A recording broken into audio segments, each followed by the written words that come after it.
This meeting is being recorded. Okay, so Lisa, we see that you've joined. Hi, Lisa. Hey. Welcome. So we have so many people joining, or at least who've registered for the event, but a lot of people register and then listen to the recording. So it may be just an intimate room of the 6 of us, which is just fine because Lisa, you count as 12 people. So I'm so glad you're here. And more people are coming in. And so as people start to come in, we are recording now, and I'll just take this moment to acknowledge the traditional carers of this land, of this place here in Santa Fe, New Mexico, where this event is taking place. And so on behalf of this circle, I'd like to acknowledge and pay deep respect for the traditional indigenous custodians of this land, the Tusuki and Tewa people, and the elders and ancestors, past, present, and future. And the trees and the rocks and everything that hold us here, that we can be here together today. And all of you, wherever you are, if you want to take a moment just to acknowledge the original caretakers of your place or your ancestors that bring you here, then please do so. My name is Kelly Wendorf. I am the CEO and founder of EQUUS, and we welcome you here today for a really special afternoon with Zoila Airall, who is going to be talking with us about critical race theory and power and all the things relative to that are important for us to know. We at EQUUS created this monthly series called Ask Me Anything, or in some cases it's Ask Us Anything, because the presenters are 2 people or more. Originally, Ask Me Anything started with just holding a once a month forum for people to come and share space with me and ask me anything that they want to ask. But as the politics in America became more and more divided, as our country became increasingly polarized, it became apparent to me that I wanted to hold a space for us all to come together and learn about new things, either learn more about voices less heard, people who tend to be marginalized or tend to be sort of separated because of race or religion or their physical ability or ethnicity or life circumstances. And so we now have once a month people who volunteer to come forward and be an open book and share their expertise, but also share their perspective and really just allow a safe space where there are no bad questions, there are no stupid questions. This is a time for us to come together and be curious, and that through that curiosity, hopefully we can heal some of the divides that are becoming more and more acute in American life. Who's with me today is Mackenzie Shapiro. Mackenzie is our Director of Culture at EQUUS. She regularly kicks our butt all the time, making sure that we are staying current with this conversation around difference and diversity and inclusion. And Mackenzie will be hosting this hour with Zoila and feeding questions. And so I'll hand it over to you, Mackenzie. Hi, thank you so much. I'm really, really grateful to be here and really pleased to get to introduce Zoila Airall, Dr. Zoila Airall. She is an adjunct faculty member at Duke with a very long career covering educational anthropology, being a wisdom leader and a public speaker, and has created many programs to further education for the communities that she's been a part of. We're very, very lucky to have her here today to talk to us about critical race theory. If you have any questions, you can drop them in the chat as we go, and we will talk about them as they come. But first, I want to hand it off to Dr. Zoila to let us know a little bit about what she's going to talk about today. Okay, so thank you, Mackenzie, and also thank you, Kelly, for the great introduction. So I want to talk a little bit about critical race theory, and why I say a little bit is because we only have an hour, and there's so much that I could talk about. But one thing that I think is important for you to know is that critical race theory is legal scholarship. And I say that because I taught a group of adults, and one of the things they kept saying to me is, well, why are these definitions so hard? And I said, listen, it's just like when you go to a physician. The physician doesn't give you the scientific name of the disease you have or the ailment you have. He or she just says, you have the flu, or you have a virus, or you have a cold. And so it's the same, it's pretty much the same thing. Critical race theory is a movement. It was started in the late 70s by Derek Bell and Al Freeman. Now, Al Freeman was a lawyer and working in New York, and Derek Bell was the first African-American professor to teach at Harvard University in the law school. And so one of the things that they were both concerned of, and I should also tell you, Al Freeman is white, okay? So one of the things that they were both concerned about is that in the late 60s and early 70s, they noticed that a number of the legal battles that they were having around race, that they were losing these battles. And I shouldn't say they, like it's the two of them that were losing, but they noticed that a lot of the battles that were happening, people were losing. So they decided, wait, there's reasons for this. And from that, Derek Bell began to develop what he refers to as critical race theory. And he taught his first set of students, and those students graduated, and one of them went on to develop an aspect of critical race theory known as intersectionality. And so today, Derek Bell, I think, passed in 2011, but his student, Kimberly Crenshaw, is a noted scholar in the field of law, and she teaches in the fall at Columbia University, and in the spring she teaches at Columbia University Law School, and in the spring she teaches at UCLA Law School. So she's quite the noted scholar. So the thing that I would also want you to understand is that critical race theory comprises a set of tenets and a set of themes. And so today we can talk about that. So the tenets that critical race theory is based on, there are 4 or 5 that are really important. So the first one, Derek Bell believed that race is not unusual, and that it is actually an aberration in our society, and that it has been going on since slavery. So we need to understand that there is nothing unusual about race or nothing unusual about racism.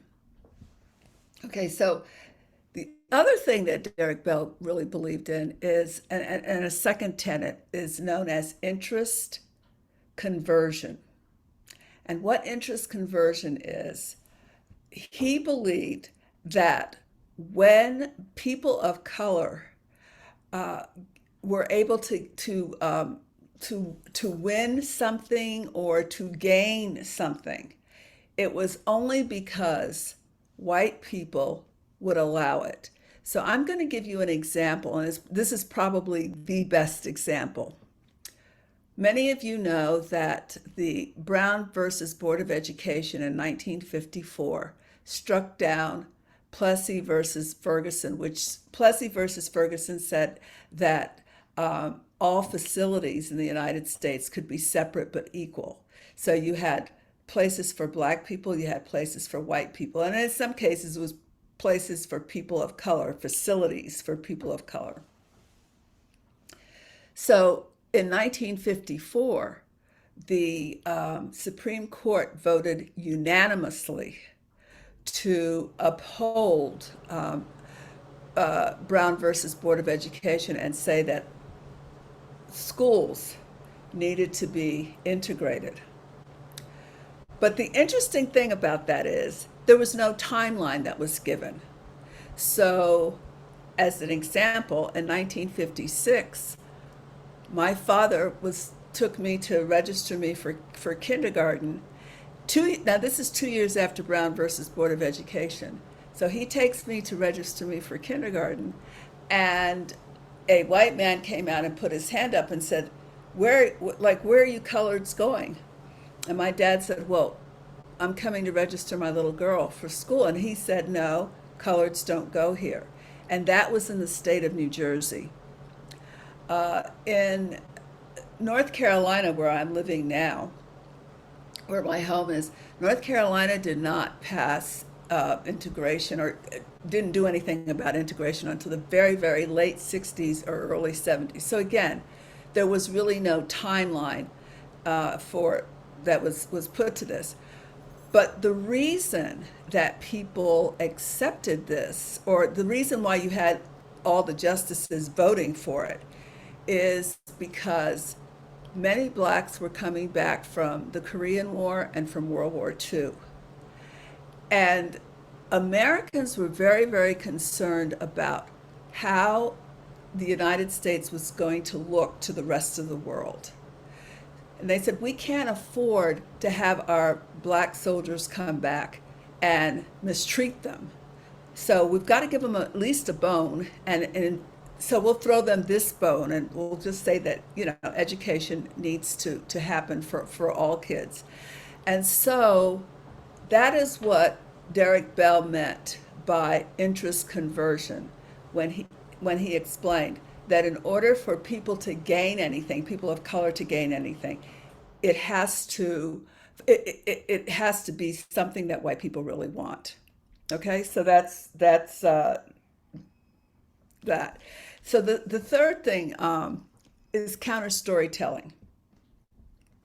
One of the things that they believed very, very strongly in is that in order for people to really understand issues, that giving them statistics was not going to help, and people really needed to hear stories.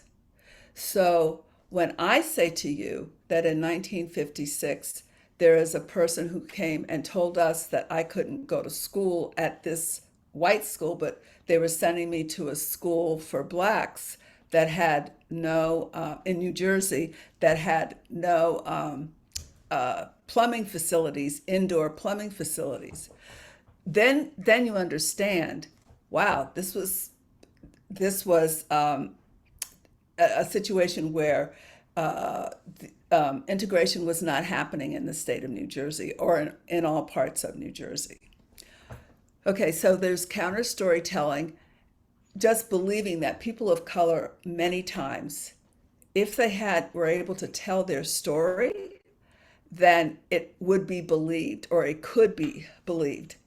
And finally, the fourth thing is differential racialization, which simply means that different races are stereotyped in different ways. So, for instance, we talk about Asian American kids as being the model minority. I can't tell you the number of Asian American students who have said to me, I hate being called or being considered a model minority, because everybody then thinks that I'm supposed to be good in math and that I should be in the engineering school. and I'm not good in math, and I don't want to be an engineer. Okay, so, or, the thing that, well, all Black people are lazy and all Latinos are loud. So people, have these stereotypes that they give to different groups. So those are the four very important tenets that Derek Bell really believed in and built his the theory around these particular issues. Another thing that I will say is because I mentioned to you about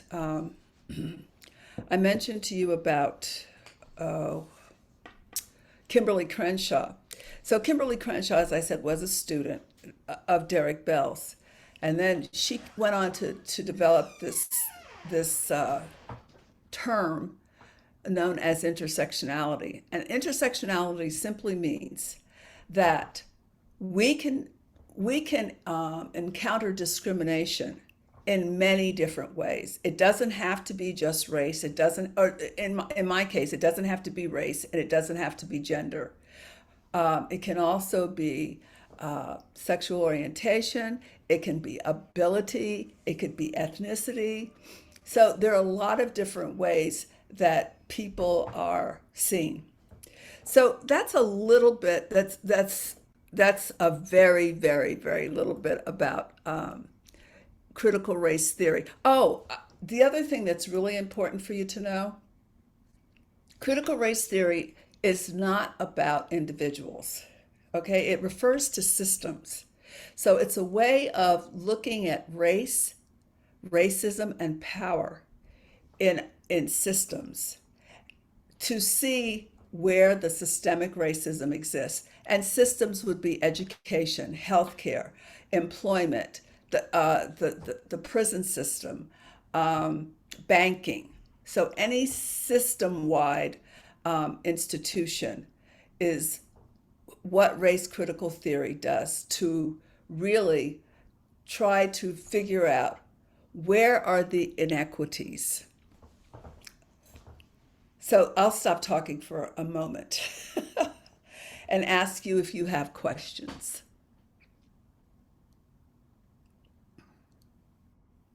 I'm really curious to hear some more of the examples of like institutionalized racism and how we still see it today.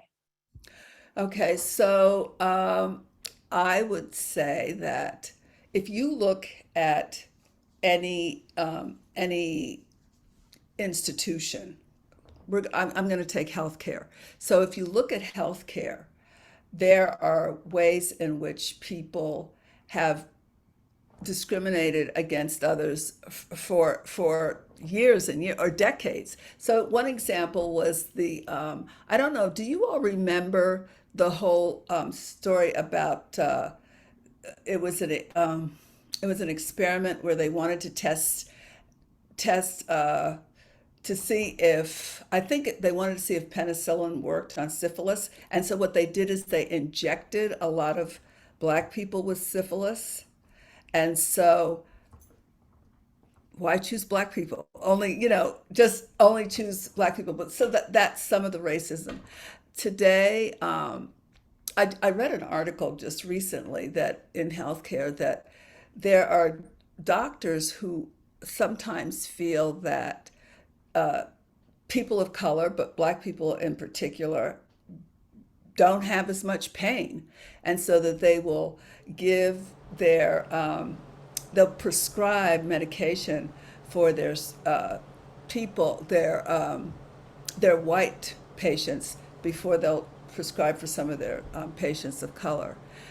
We can see in education, there's just been so many ways in education. As I told you, I used the example of the model minority and the ways in which people have continually looked at Asian American students and always figure, well, they're the model minority because they're quiet and they're polite, they do their work, and they're all good in science and math, okay?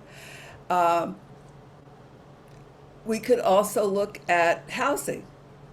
In housing, we know that there's redlining, we know that there's gentrification. So we can look at the ways in which discrimination takes its forms, different forms in the various systems. And it helps us to be able to see that there are not only inequalities, but also inequities. With it being so entrenched in how America has been built with its education system, medical system, housing systems, what are some ways that we as individuals and we as people who are in charge of organizations can take steps to protect people at risk? Well, I think that one way, or an obvious way, is to ask yourselves, how do you see discrimination happening, for other people, and then trying to intervene in that way. So I'm going to give you an example. I attend a predominantly white church, but one of the things that my church is doing is we do what's called backpack buddies for a school that is just about 2 miles from my church. And this school has a lot of Black and Latino kids in the school. And so we provide for those kids who have who get school breakfast and school lunch every day. What we do is we provide those kids, with a backpack to take home on Fridays at the end of the day, so that they have breakfast, lunch, and dinner on Saturday and breakfast, lunch, and dinner on Sunday. And so that's one of the things that we're doing. We also bring the kids to the school, to our church, and each child has a tutor that he or she is assigned to. And I think we bring in something like 30 kids and work with that child the entire year. And you'd be surprised to see how the reading improves. And because some of these kids, they have parents, both parents are working all day and don't always have the time to spend with them. So we're finding ways to work with communities. Another thing is, voting.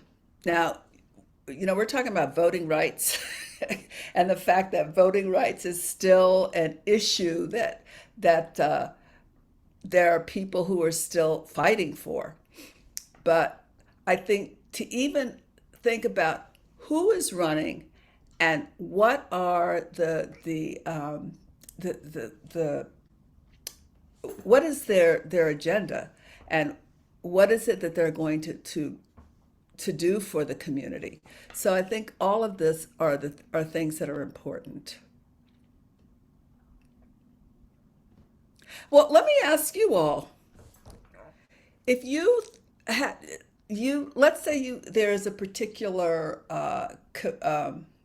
a system, okay? I named some: housing, banking, education, healthcare, employment, the prison system. What is something that you think you could do to make a difference? I would love to hear from each person.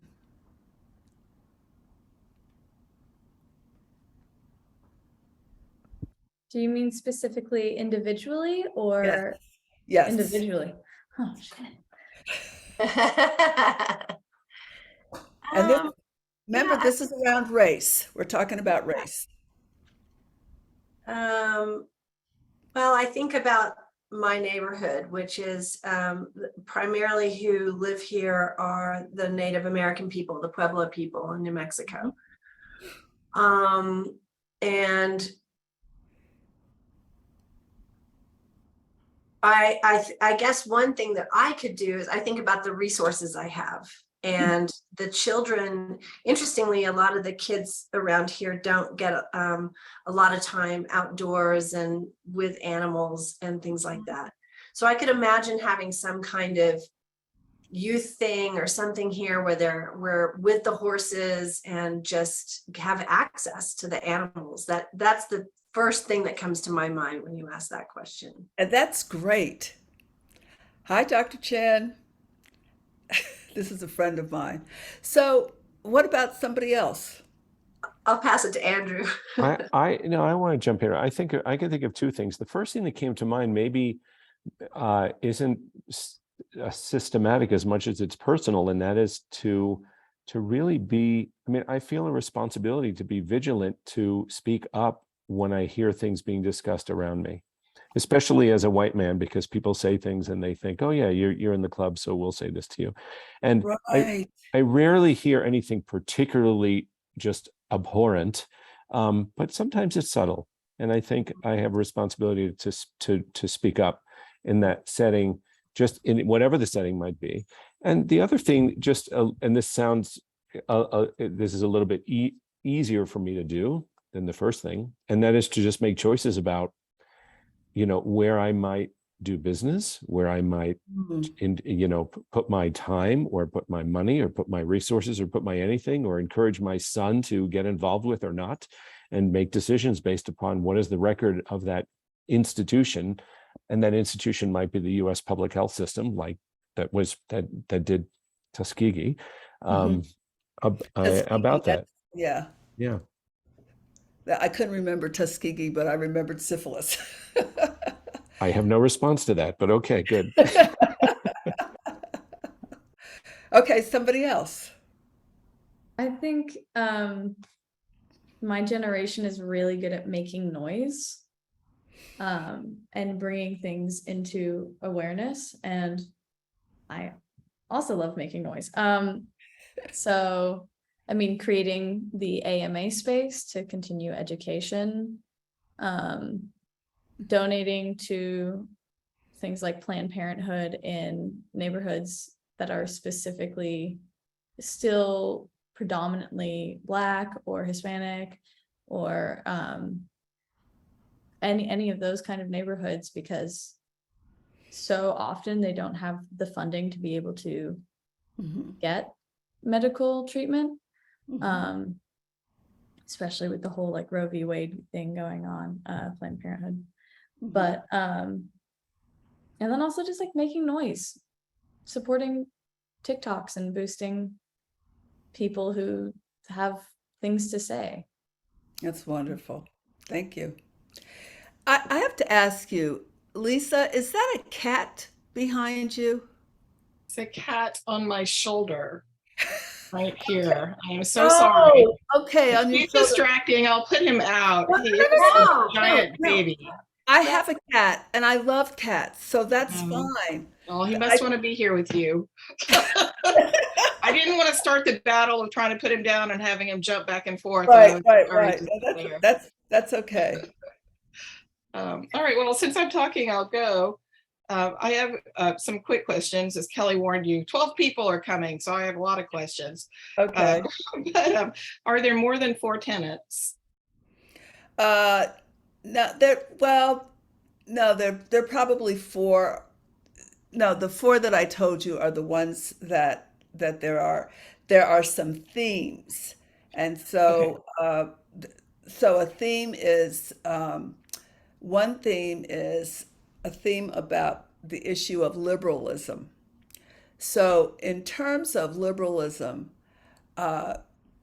Derek Bell felt very strongly that liberalism was something that we had to really think seriously about, because when we think when you have liberalism, and when you have liberals, so to speak, they often will say, well, we don't really need to do that, because so we don't really need to do this, or we don't really need to do that, because what they're doing is they're putting a colorblind ideology or they're basing it on some colorblind ideology. So they'll say to themselves, there's nothing wrong with me.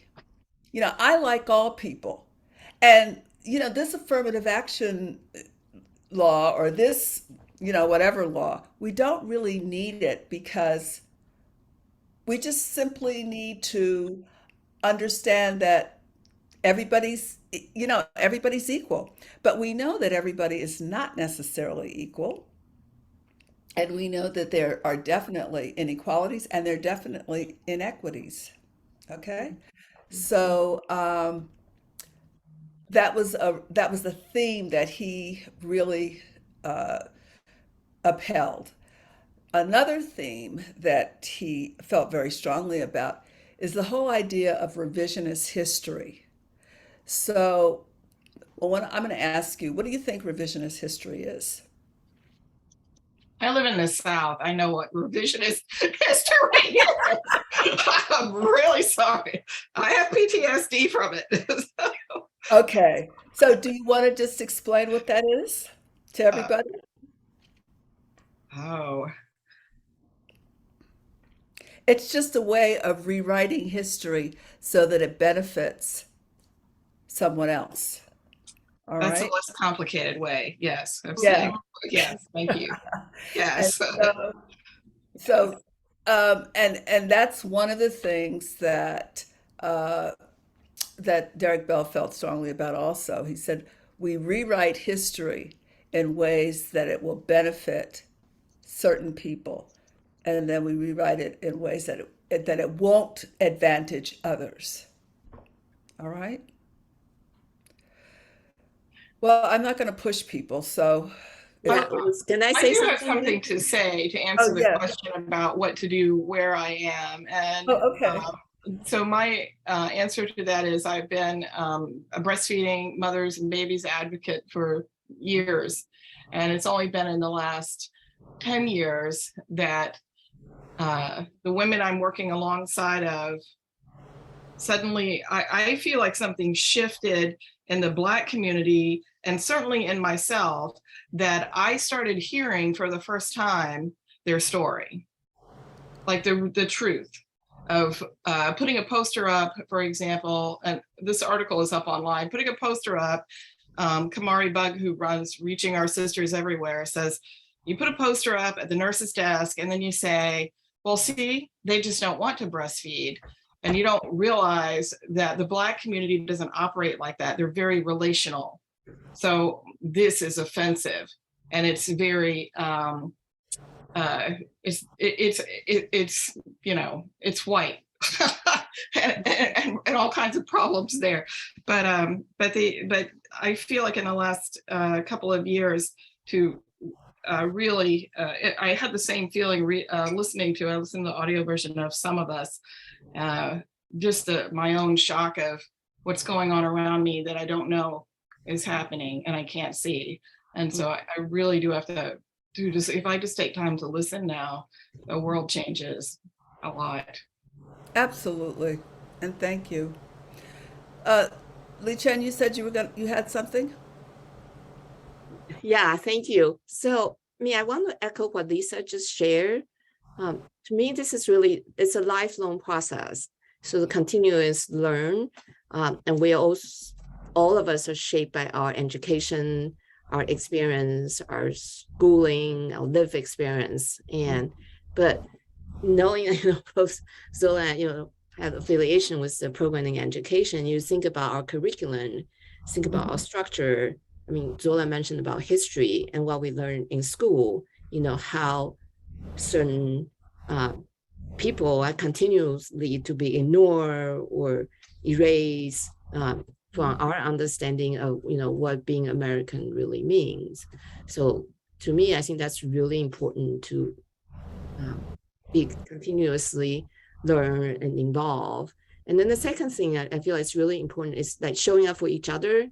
Dr. Zoila are very good friends, but I honestly, she has shown up in ways, more than I can imagine, not just professionally but also personally. I mean, even today, when she started by talking about the experience of being Asian, I think it's oftentimes we say, we just think about our own experience and our own stories, but not necessarily what I'm so grateful in this space is, being here and then showing up for each other, knowing that we're all a community and we're in this together. And it's the only way we can come out together too.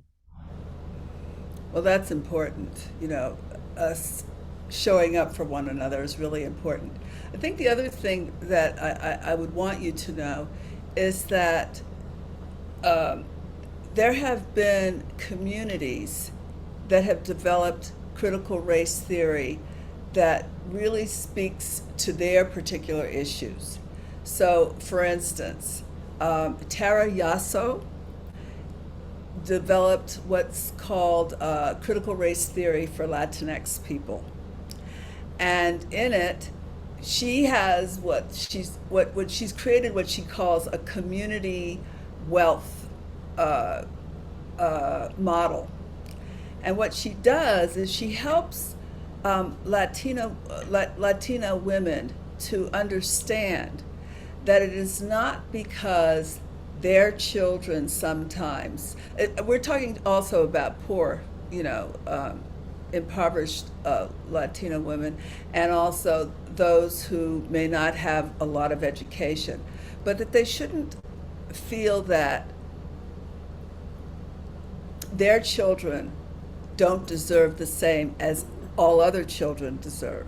And so what she decided is she had to help them to realize that there were different aspects of capital that they had. And so there was relational capital, there's linguistic capital.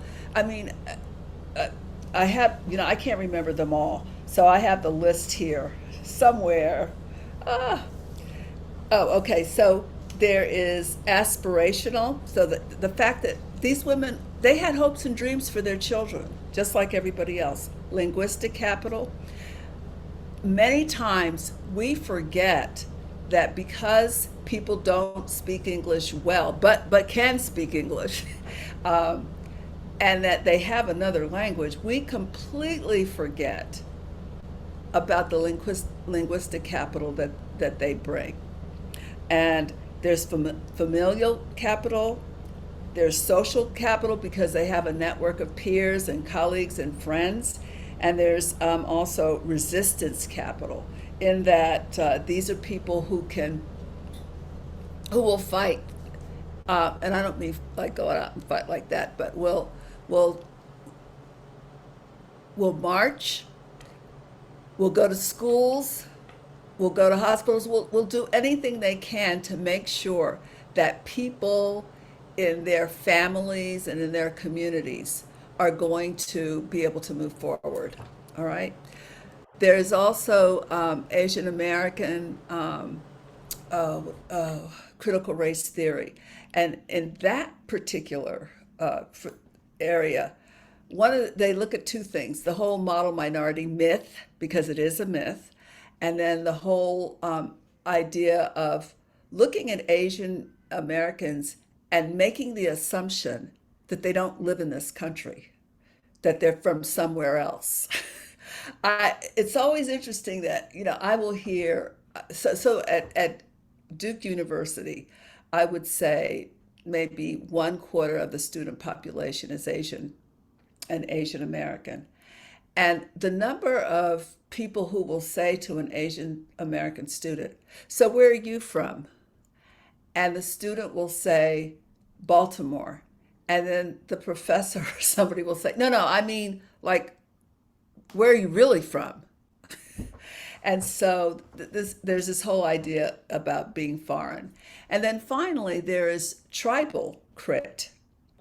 And I'm happy to say that the person who developed tribal crit is Brian Brayboy, who is a member of the Lumbee tribe here in North Carolina. He's teaching at a university in Arizona right now. And he developed tribal crit. he and I went to school together at Penn and got our doctorates together. And he's one of the leading scholars today. And one of the things that he says that is really important for people to understand when it comes to tribal crit is that it's not just about race when it comes to Native Americans, but it's also about politics. All right. And and it's we say it's also about politics because we know the ways in which Native Americans have been treated. We know how we move them off to reservations. And so we can't just talk about race. It also has to be about what the government has done and has done over time. Well, All it's right. not just what they've done over time. They're doing it as of today, Okay, putting right. Venezuelans on buses and sending them to Martha's Vineyard and lying to them about being safe Well, in a place that no. They're they're not not. sending Native Americans, Angela. Those are immigrants from other countries. I didn't say they were Native Americans. I'm Oh, saying that the politics oh, of okay. critical race theory applies to more than Native Americans. It applies to just about everything that happens as an Okay. underpinning of racism in Mm. this country. And Okay. so your initial question was, I believe, so what is it that we can do? And I think I'm all, as a person of color, always struggling with, there's so much to do. You know, do you write to your governors and senators about the busing that's going on now? Or what I typically do, because I'm an executive coach and I have access to helping people see the racism that's happening right in their own backyard. So I help white men have discussions about how they're managing people of color and women, Mm-hmm. because typically they know that they're not paying them equal pay. They know that they're not in high performing, high potential programs. They know that oftentimes they are being relied upon to deliver more and more than the average person. And when you ask them, so what impact does managing a person of color have on your leadership? They say, oh, I don't see color. And so that gives me an opportunity to help them see color. Yeah. Because if they don't see color, nothing will ever change. Yeah. I Right. love that. I love that. And that is also something else. And when uh, Derek Bell talked a lot about colorblind ideology. And that is when people don't see color, or when they say, oh, I don't see color. People will look at me sometimes and say, Zoila, I don't think of you as a Black person. I said, well, wait a minute. I want you to think of me as a Right. Black person. Okay. It's important that you do. Don't ever think of me as just like you, because I'm not. And so that for those reasons, this whole thing about colorblind ideology, it does not benefit people of color. Right. What else would you like? Andrew had his hand up. Excuse me? Andrew has his hand up. Oh, I'm sorry, Andrew. Oh, sorry. Okay, Andrew, your That's turn. okay. So I have a question of clarification and then a comment. The question Uh-huh. of clarification is it an oversimplification to say, because help me understand this, because I don't understand, this critical race theory thing is new for me and it's charged. And is it simply the study of the impact of discrimination on our societal systems? Would that be a working definition for that? Or am Yes. I oversimplifying it? No, that's Okay. actually, that is one way to think about it. And this whole thing about I don't mean to pick on anybody, but I am going to mention this. When the governor of Virginia said that he doesn't want he's going to make sure that critical race theory is not being taught in schools anymore. Last year my freshman said to me, Dr. Airall, how is it that the governor of Virginia thinks that critical race theory is being taught in schools when we can barely understand some of the concepts and we're freshmen? So, taught in the elementary and secondary grades. So it's not so much that it's not that this theory is being taught? I mean, what are you going to say? You're going to talk to kids about interest conversion and revisionist history? And no, it is that probably what's happening is that children are being taught history, and they're being taught history in a way that is truth telling. And not pretty.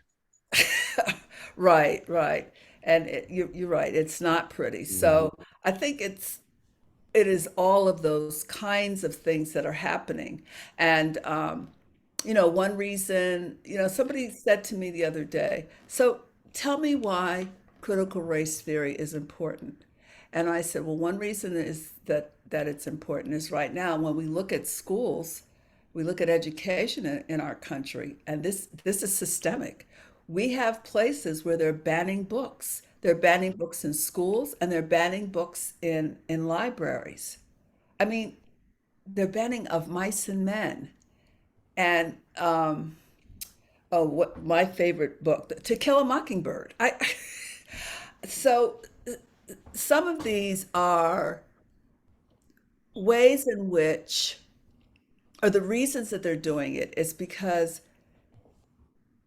well, these people in power are saying is that they don't want white children to feel bad.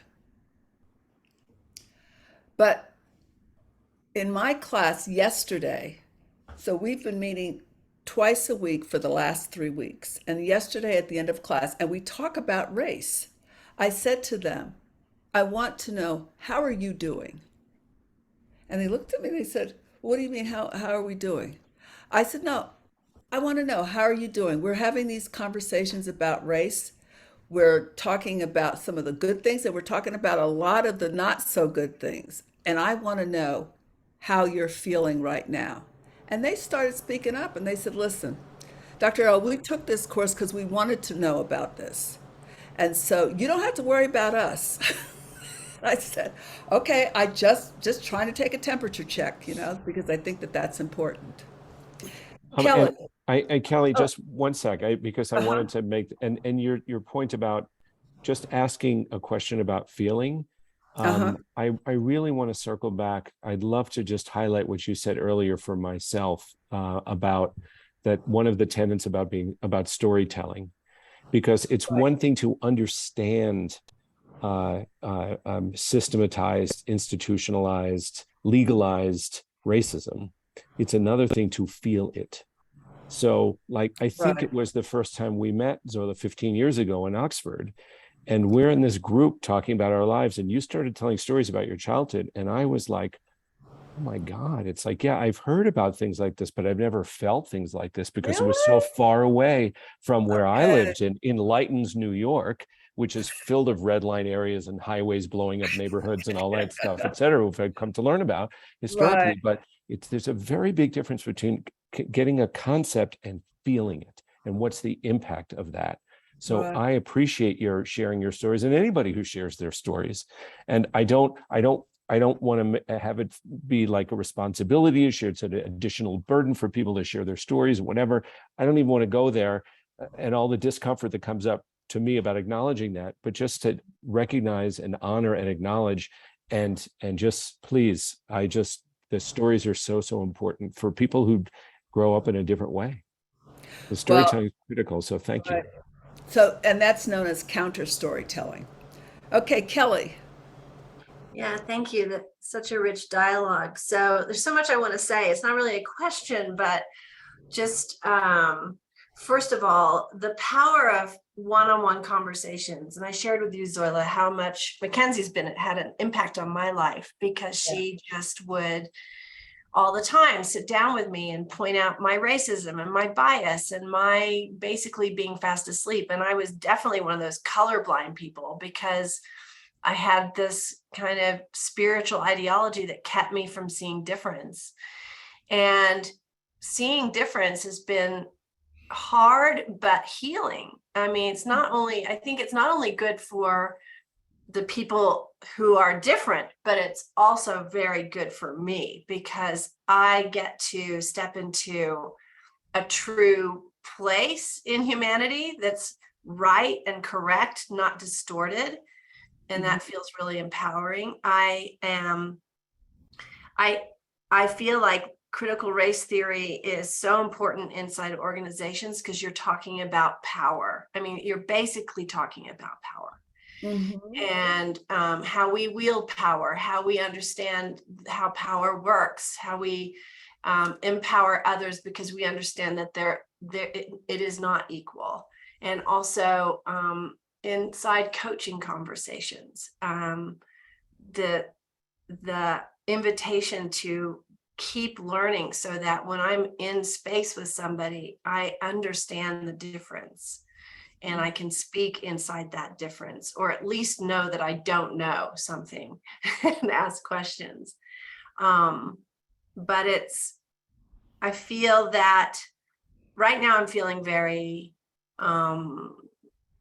disillusioned with our political system and worried about what changes could possibly happen. But I do know the power of conversation, like what Andrew can have with his friends and what Mackenzie does with me. And then because of her conversation with me, we're now having this conversation, and how powerful that is. So I don't know, it was just a comment I wanted to make in light of everybody sharing. Well, and I thank you for that. I think that conversations are so important. And that's some of the reason Andrew, why I tell stories. So my sister has heard every story I've ever told, and I think Lee Chen has too. And she gets tired of them.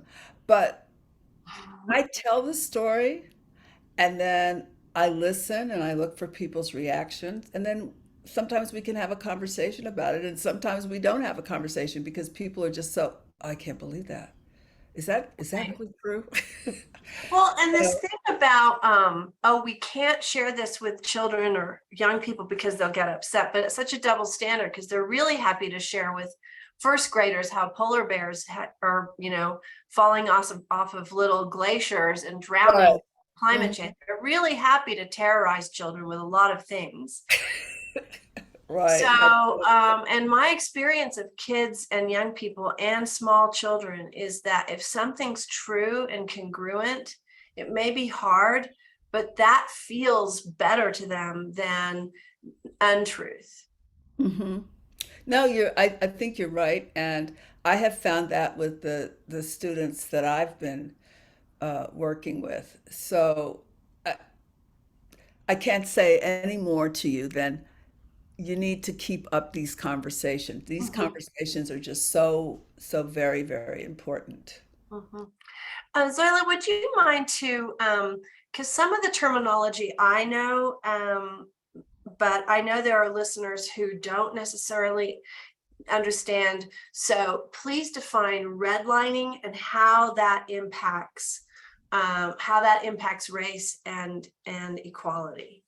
Well, redlining is a way to, if I understand it correctly, is a way to cordon off districts and cordon off areas so that people can't move there, can't move to those particular areas. And the whole idea of gentrification.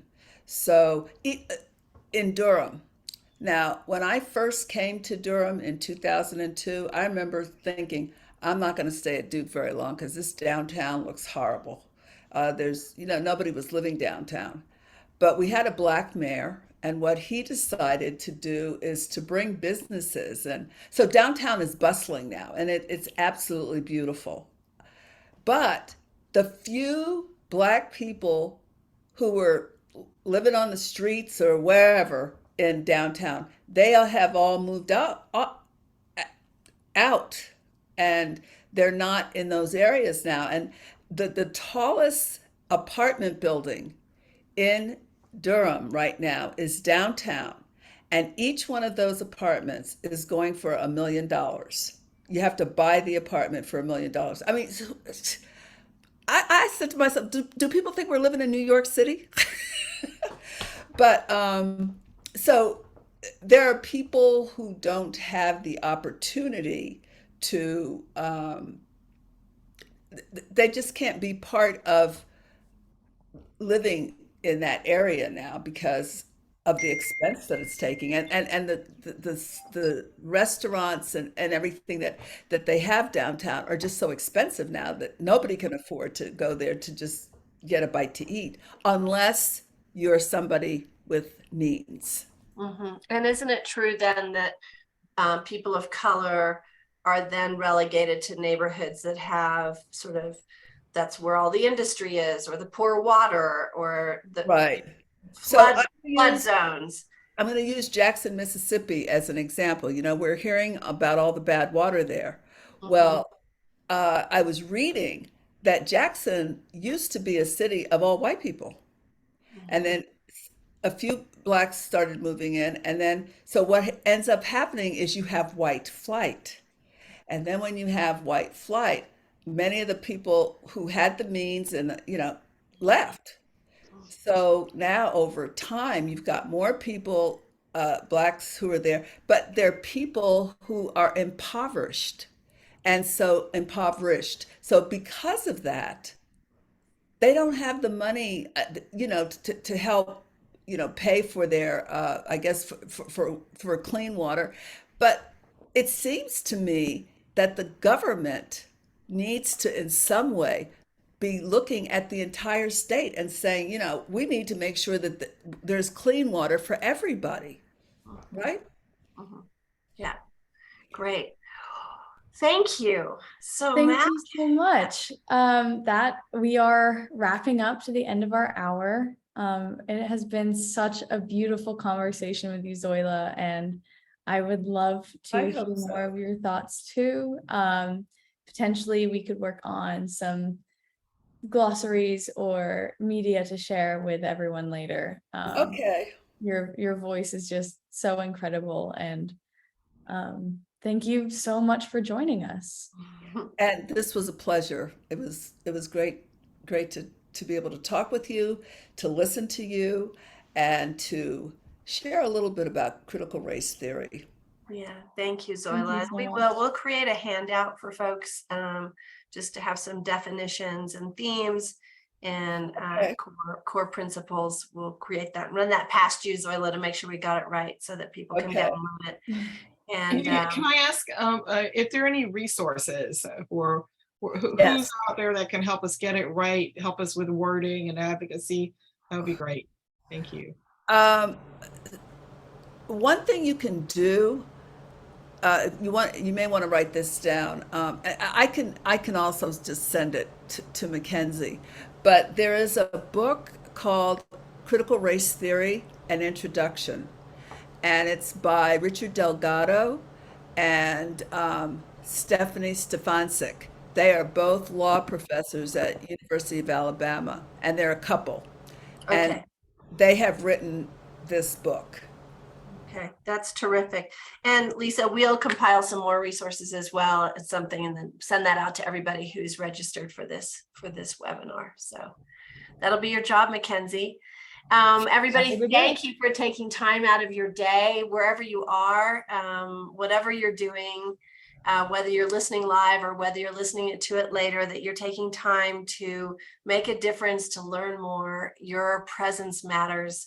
Your questions matter. Your ability to show up for all of your brothers and sisters, it matters. So thank you for showing up and stepping up. Look to EQUUS for we have an upcoming wisdom circle happening for women. We have 6 spaces left, so reach out to me if you're interested in joining that. And look out for the handout that we'll be sending in relation to this critical race theory. Zoila, thank you again, and thanks everybody. Thank you, Mackenzie, and all of you have a wonderful day. Lisa, I love the cat. He must love you. He's insistent on being here. Thank you for coming. Bye, everybody. Bye. Bye-bye. Wonderful meeting. Thank you. Thanks, Angela. Thank you.